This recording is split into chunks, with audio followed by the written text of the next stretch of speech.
Bonjour, ici Patrick Leroux, expert en motivation. Comment valez-vous?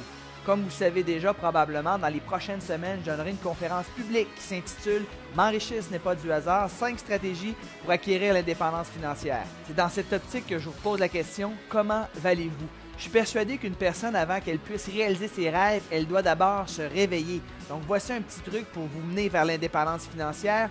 Déterminez immédiatement votre valeur nette.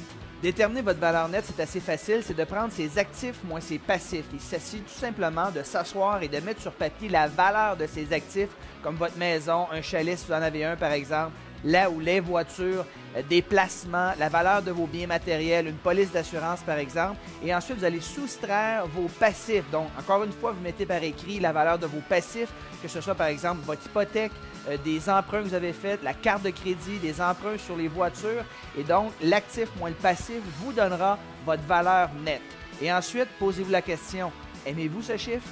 Si vous n'aimez pas trop votre chiffre, il ne faut pas trop s'en faire, mais il s'agit toutefois d'un point de départ, parce qu'on dit qu'une personne qui veut réaliser ses rêves, encore une fois, doit commencer par se réveiller.